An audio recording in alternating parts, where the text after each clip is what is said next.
have some rain, isn't there? Hey everybody, James Tammy. On our way to go have supper. Thought we'd knock out one of our Q&A sessions. Imagine that. Huh? Every time I climb in the car, he's doing this. Okay.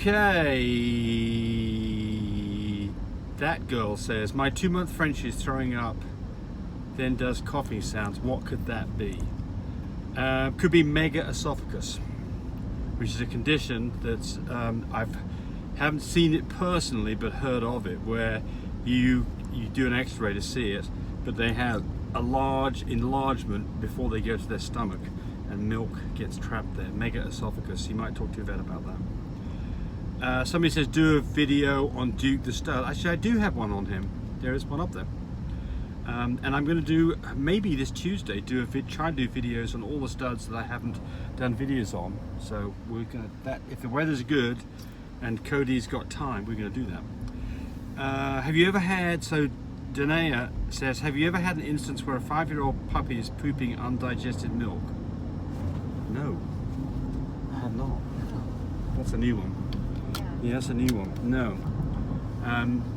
Exactly how you know it's undigested milk, I don't know. Taste it. I mean, it's, just because it's white doesn't mean it's necessarily undigested milk. I mean, I'd say this. Look, this is what I would do. Is the puppy gaining weight? Half an ounce a day. If the puppy's gaining weight, suckling and eating food, I wouldn't worry about it. If the puppy's losing weight, not suckling, then that is of a lot of concern. Then I think it's time for a trip to the vet. Jude Abelgrass says, hey Tammy, love your videos. We are from Australia, unfortunately cannot buy your heat tape whelping system. What can we do? Well, you can buy a heat tape whelping system. Absolutely, we ship to Australia, no problem. We have a 240 volt version that'll run in the UK, Australia and other places. It doesn't matter where you live, we have a version with the right plugs to make it work. So absolutely you can order it. And you're having puppies in October, no problem at all. Australia is probably one of the longest places to ship to. It typically takes 10 to 14 days.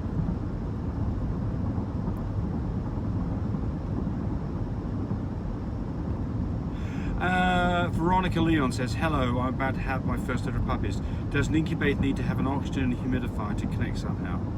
I've seen ones that I could purchase but does not have an oxygen pass-through or humidifier. Well, okay, so the one that we sell, our incubator, you can ask us or you can make a hole in the side of it for a pass-through for a humidifier or for oxygen. In ours, you don't need a humidifier. The reason is it doesn't dry the air out. Every single incubator that I've seen out there besides ours is a forced air system that heats the air up, and because of that it dries the air out. Ours does not do that at all. Ours, you can leave the top open because the heat comes up through the floor. So it doesn't matter whether the lid is closed or whether the lid is open, the humidity doesn't build up. Do you need oxygen? Yes, I think it's a very good thing to have an oxygen concentrator. Anybody who's going to do much with puppies, I would recommend that you go buy yourself a used oxygen concentrator on Craigslist. Absolute lifesaver. And the problem is always when you need it, you don't have it. And there's a copper in there. Lightning. Rebecca Ortez says, hey, I'm using the Easy Whelp. So there's two different versions of Easy Whelp. You got the Easy Whelp, I think it's called Classic. Comes with a soft cloth bottom, yes. So what she's asking is, can you attach the heat tape to that soft cloth bottom? The answer is no, but the solution's very easy. You go to Home Depot and you spend 20 bucks to buy a 4 by 8 foot sheet of what's called Coroplast. It's kind of a plastic laminated material, plastic kind of, looks like kind of cardboard laminations, but it's made of plastic. It's exactly the same thing the sides of an Easy Whelp are made out of.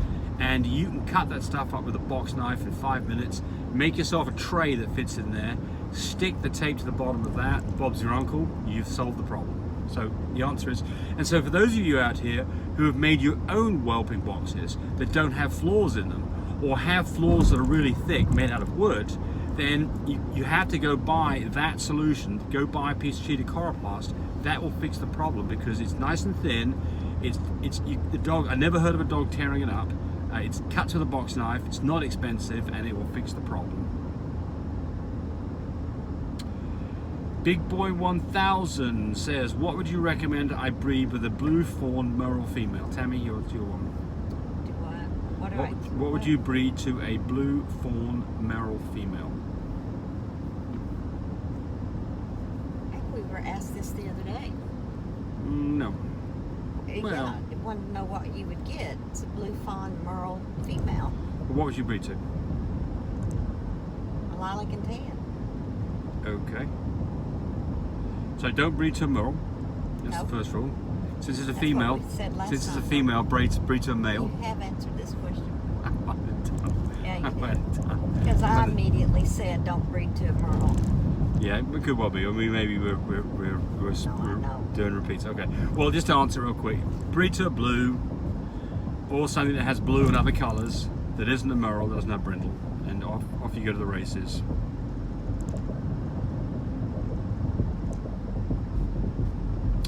Ivan Bernal says, how long has a fluffy Frenchie been around?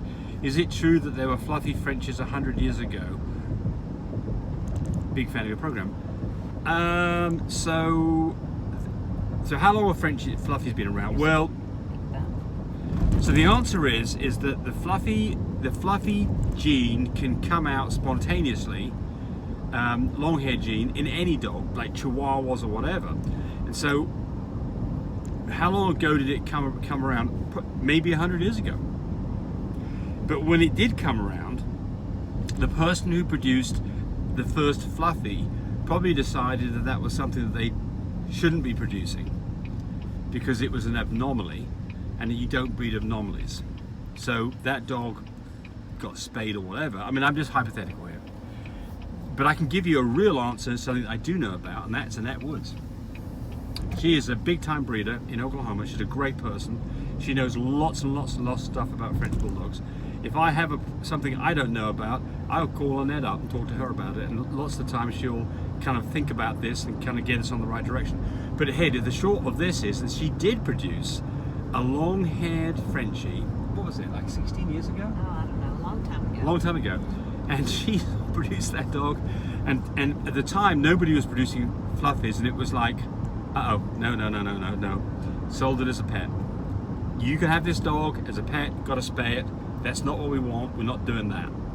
Little nuts to her to know that she's actually produced, maybe one of the first people to produce a long-haired Frenchie. She's producing them now, Yeah. and making, some really beautiful dogs. Yeah. But the point here is that was, so people say, oh yeah, well people have been, mixing them up with Chihuahuas and other stuff. Maybe, but I can tell you this, it can happen without them. Now, we've got a dog, Lola. She is a long-haired Frenchie. And guess what? We did an embark test on her, and guess what she is? 100% Frenchie.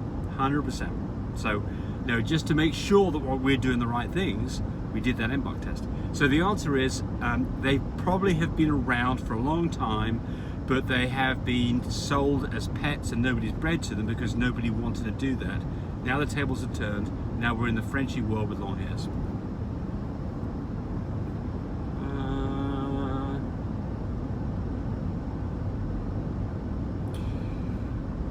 Alonzo McDowney, 18 days after AI was performed, a mucus discharge occurred. Is this normal? I'm seeing different answers when searching. Some say good, some say C. Fair. Let's see what the replies say.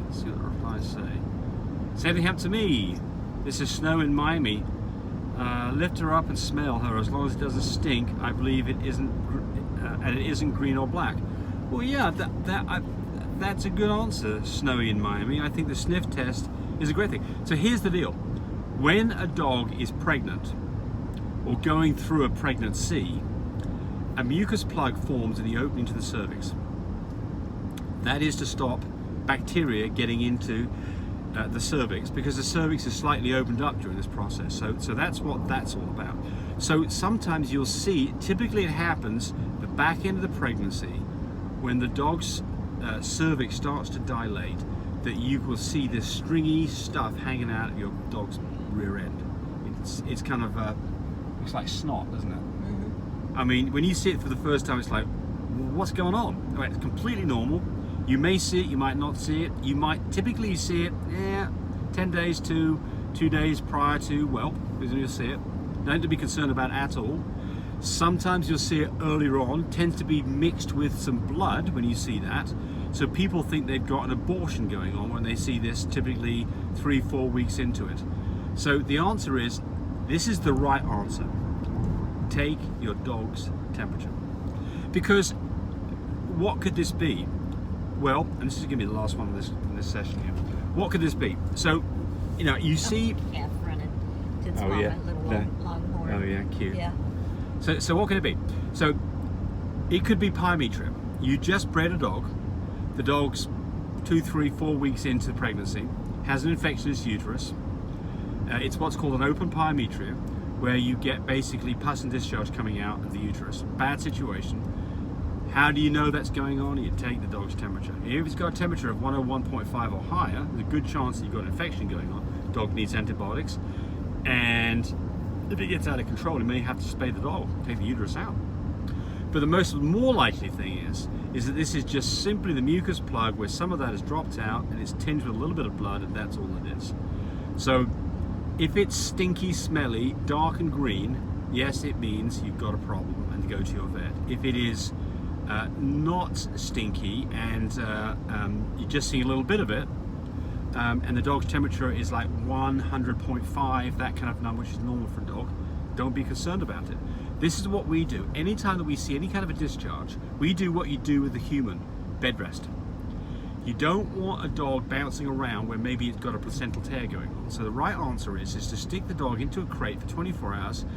If it goes outside on a leash, just keep the energy and exercise level down to a bare minimum for 24, 48 hours. And if the whole thing goes away, don't worry about it. If it continues to go on, then it's definitely time to go visit your vet.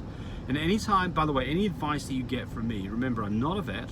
And so, you know, if you take my advice and you don't get the right outcome, don't come back and be PO'd at me or try and sue me. Because I'm not giving this information out to tell you what to do. It's just what I would do. Always Google too. Yeah, always Google. Check, you know, anything I'm giving you, if you think it doesn't sound right, or if you want a second opinion, Google's a great place to go. That's what I do. I was going to say something else about that, and I can't think what it is now. Yeah. So basically, you know, in all these things, take your dog's temperature. If your temperature of the dog is, think about yourself, like if you're not feeling well, what do? You feel your forehead, you say, honey, do I have a temperature? That's the first sign that something not right is going on. You know what my answer would be? Go get a thermometer and find out. My dad's a doctor. What he'd always say is take 2 aspirins and call me in the morning. That's what he'd always say when we were youngsters. Anyway, all right, there we go. Wasted another 12 minutes of your time. And be good with your puppies and your doggies. Enjoy your weekend. From Tammy and James, we are saying goodbye.